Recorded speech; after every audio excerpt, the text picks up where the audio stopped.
हमने जिसका नाम राष्ट्रीय स्वयंसेवक संघ राष्ट्रीय अध्यक्ष जनार्दन मुन है, 9 अगस्त 2017 को हमने ये संस्था पंजीबद्ध की है। पंजीबद्ध की माने हमने कार्यकारिणी में ठराव लेकर पायलट बनाया, ऑनलाइन एप्लीकेशन दायर किया, जो ऑनलाइन एप्लीकेशन 28/8/2017 को एक्सेप्ट किया गया, स्वीकृत किया गया है। आजकल डिजिटल इंडिया होने से पहला एप्लीकेशन ऑनलाइन ही होता है और वो ऑनलाइन एप्लीकेशन हमारा आज भी, जिसका नंबर SRNNGP 21-660-1860-2017 है, आज भी वो कायम है। हमें हर्ष होता है आज के दिन कि 6 दिसंबर को जो चैरिटी कमिश्नर ने डिसीजन दिया है, राष्ट्रीय स्वयंसेवक संघ नामक जिन 2 शख्स ने एप्लीकेशन किया था कि जनार्दन मुन के खिलाफ कार्रवाई करो और नाम वापरने पर बंदी लाओ, वो उनकी एप्लीकेशन रिजेक्ट की है। हमें आज आपके सामने ये प्रस्तुत करने के लिए कुछ इतराज नहीं है कि आज हम जैसा हमने स्थापित किया था राष्ट्रीय स्वयंसेवक संघ, वो आज भी हम कायम है और उनकी एप्लीकेशन रिजेक्ट की गई है। देखिए, अभी 2 चीजें इसके अंदर। पहली चीज ये है कि आज जो हम देख रहे हैं कि उनकी आरएसएस, हमारी आरएसएस वाली जो बात है, उनकी आरएसएस का बहुत सिंपल सा मकसद है, एक धर्म विशेष को प्रमोट करके बाकी लोगों को दबाने का, डराने धमकाने की उनकी मंशा है। अब रहेगी बात कि हमको उनका ऑब्जेक्शन लेने की जरूरत नहीं है, हमको अपना काम करना है, उनको अपना काम करते रहना है। उनका जो मकसद है वो धीरे धीरे लोगों के सामने आएगा। देखिए, आपको एक चीज बताऊं कि अगर आप एक छोटा सा बैंक अकाउंट खोलने जाते हो तो वहां पर आपको बिना रजिस्ट्रेशन के बैंक अकाउंट नहीं खुलता। तो कैसे पॉसिबल है कि इतनी बड़ी बड़ी बिल्डिंग है जो उनके आज मौजूद है, तो उनके रजिस्ट्रेशन हुए किस आधार पर?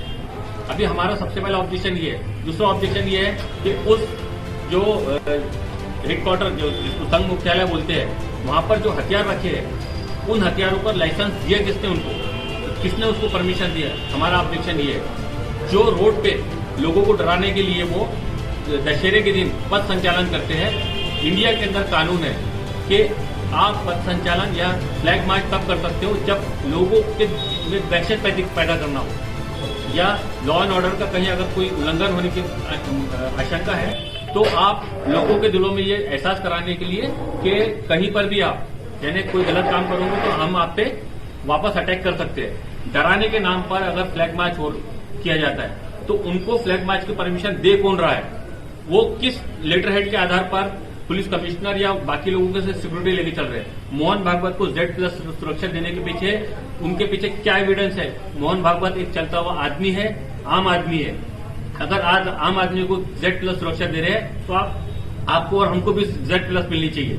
अगर मोहन भागवत रजिस्टर्ड संस्था का अध्यक्ष होते तो मैं भी मानता कि चलो उनको दिया जा रहा है, लेकिन आज जो हकदार है जनार्दन मुन साहब उस चीज के हकदार है, उनको छोड़ के आप एक आम नागरिक को Z+ सुरक्षा देकर हमारा पैसा खर्चा करवा रहे हैं।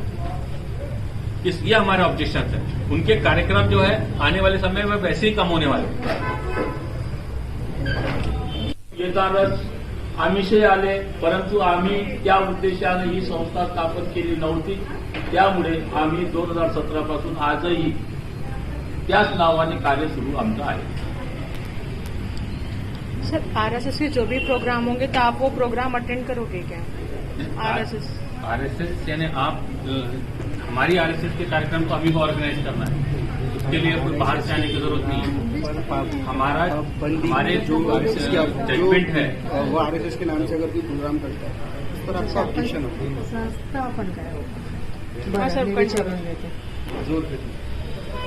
देखिए, यहाँ पर अभी आपको 2 चीजें समझनी होगी। एक चीज ये है कि अब यहाँ पर 2 आरएसएस है।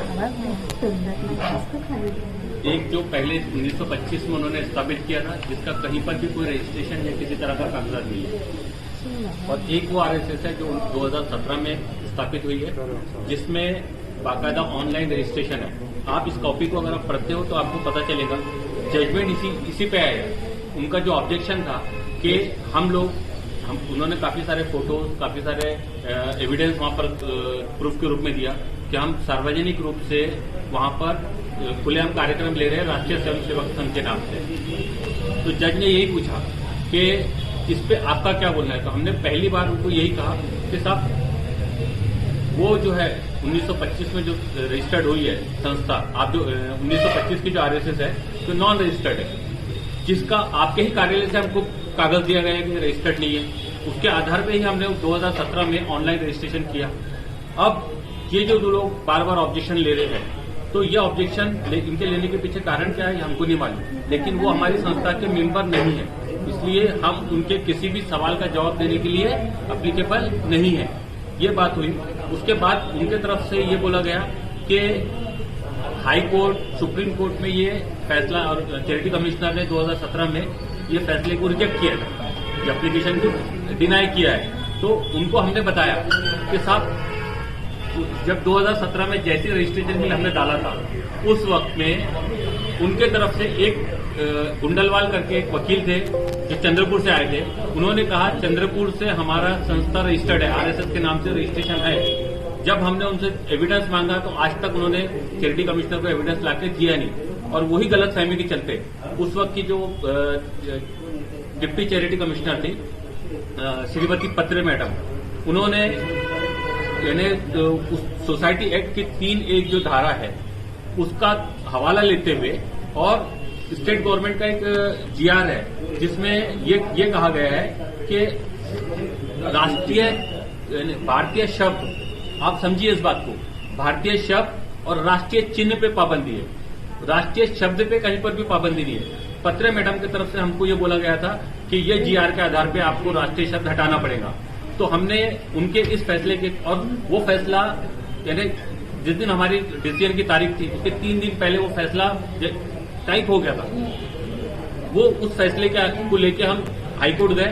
हाईकोर्ट ने कहा 3(a) जो क्लॉज बोलता है उसके आधार पे हम किसी भी तरह का इंटरफेरेंस नहीं कर सकते, क्योंकि किताब में लिखी हुई धारा है वो। उसी आधार पे हमने बोला कि साहब अभी जो आर्गुमेंट हुआ, आर्गुमेंट में हमने बहुत साफ कहा कि साहब अगर उस वक्त में आपने जो फैसला दिया राष्ट्रीय शब्द का कहीं अगर ऑब्जेक्शन है तो आप हमको जीआर दीजिए, और नहीं है तो आप उन लोगों को पाबंदी लगाइए हमारे नाम को इस्तेमाल करने पे। तो ये 2 चीजें थी, यहाँ पर अलग अलग चीजें हुई है कि वो जो फैसला हुआ है वो फैसला साजिश के तहत में दिया गया था और हमको बोलने का मौका नहीं दिया जा रहा था। पहली मर्तबा हमने आर्गुमेंट में हिस्सा लिया और जज से हमने साफ तौर पे बात की। जो संतोष कुर्वे साहब है उनको हमने हर चीज पॉइंट टू पॉइंट बताया, जिस आधार पे उनके द्वारा जो एप्लीकेशन लगाई गई थी, ये जो एप्लीकेशन उन्होंने डाला था और इसमें साफ तौर पे लिखा है, उन्होंने ये भी बताया कि एक गुजरात के 2 उन्होंने इंसिडेंट्स बताए, जिसमें उन्होंने बताया कि गुजरात गवर्नमेंट और वहां के जो एप्लीकेंट थे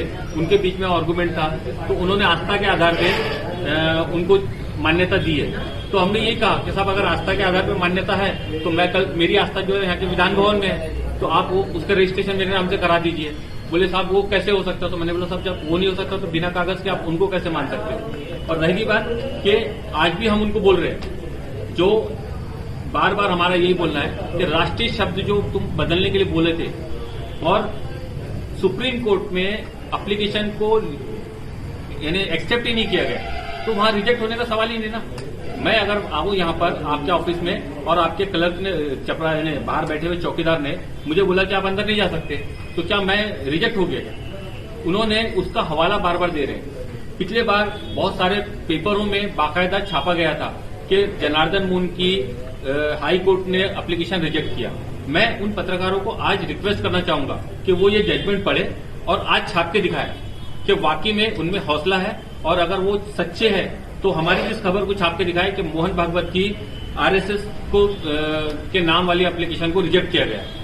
मैं आप लोगों पे मुझे पूरा भरोसा है कि आप लोग सच्चे ईमानदारी से अपने काम को कर रहे हैं, लेकिन उन लोगों को सोचना पड़ेगा जो कहीं ना कहीं पत्रकारिता के नाम पर, अपनी रोजी रोटी कमाने के नाम पर लोगों को बेवकूफ बना रहे। हमारा किसी पत्रकार से या किसी समाचार पत्र से या कोई सोशल मीडिया से हमारा झगड़ा नहीं है और कभी रहने वाला नहीं है। आप तो हमारा स्तंभ है, चौथे स्तंभ को हम इज्जत देते हैं, लेकिन हमारी ये सोच है कि जो फैसला अगर हमारे खिलाफ में फैसला नहीं होता है तब भी चैरिटी कमिश्नर की भेजी हुई एप्लीकेशन को बेस बना के छाप दिया जाता है। और जब इतना बड़ा फैसला हुआ तो कोई भी यानी वहां का कॉपी लेके किसी भी पेपर वाले की छापने की हिम्मत नहीं हुई।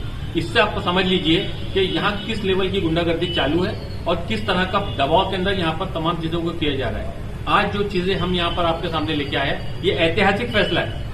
पहली मर्तबा मेरे ख्याल से इतने बड़े अरसे के अंदर उनके खिलाफ में किसी उन्हीं के सोच के आदमी ने उनके खिलाफ में फैसला दिया है कि उनको ये बोला गया है साफ तौर पे कि जनार्दन मून ग्रुप को हम आरएसएस नाम वापरने से मना नहीं कर सकते, क्योंकि उनके पास में ऑनलाइन जो एसआरएन नंबर है उस आधार पे हम उनको इस नाम को वापरने से मना नहीं कर सकते।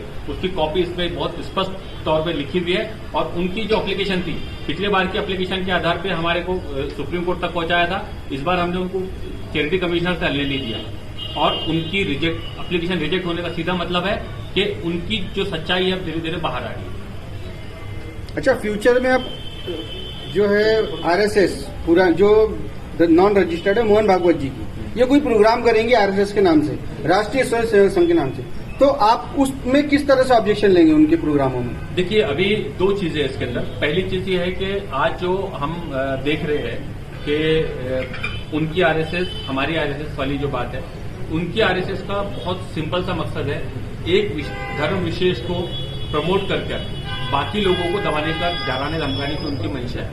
अब रहेगी बात कि हमको उन पर ऑब्जेक्शन लेने की जरूरत नहीं है। हमको अपना काम करना है, उनको अपना काम करते रहना है। उनका जो मकसद है वो धीरे धीरे लोगों के सामने आएगा।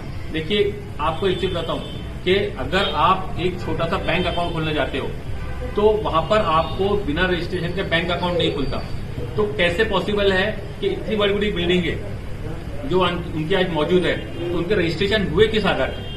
अभी हमारा सबसे पहला ऑब्जेक्शन ये है। दूसरा ऑब्जेक्शन ये है कि उस जो हेडक्वार्टर जिसको संघ मुख्यालय बोलते हैं, वहां पर जो हथियार रखे हैं, उन हथियारों पर लाइसेंस दिया किसने उनको? किसने उसको परमिशन दिया? हमारा ऑब्जेक्शन ये है। जो रोड पे लोगों को डराने के लिए वो दशहरे के दिन पथ संचालन करते हैं, इंडिया के अंदर कानून है कि आप पथ संचालन या फ्लैग मार्च तब कर सकते हो जब लोगों के में दहशत पैदा करना हो या लॉ एंड ऑर्डर का कहीं अगर कोई उल्लंघन होने की आशंका है, तो आप लोगों के दिलों में ये एहसास कराने के लिए कि कहीं पर भी आप यानी कोई गलत काम करोगे तो हम आप पे वापस अटैक कर सकते हैं। डराने के नाम पर अगर फ्लैग मार्च किया जाता है तो उनको फ्लैग मार्च की परमिशन दे कौन रहा है? वो किस लेटर हेड के आधार पर पुलिस कमिश्नर या बाकी लोगों के से सिक्योरिटी लेके चल रहे हैं? मोहन भागवत को Z+ सुरक्षा देने के पीछे उनके पीछे क्या एविडेंस है? मोहन भागवत एक चलता हुआ आदमी है, आम आदमी है। अगर आज आम आदमी को Z+ सुरक्षा दे रहे हैं तो आपको और हमको भी Z+ मिलनी चाहिए। अगर मोहन भागवत रजिस्टर्ड संस्था का अध्यक्ष होते तो मैं भी मानता कि चलो उनको दिया जा रहा है, लेकिन आज जो हकदार है जनार्दन मून साहब, उस चीज के हकदार है, उनको छोड़ के आप एक आम नागरिक को Z+ सुरक्षा देकर हमारा पैसा खर्चा करवा रहे हैं। ये हमारे ऑब्जेक्शन है। उनके कार्यक्रम जो है आने वाले समय में वैसे ही कम होने वाले।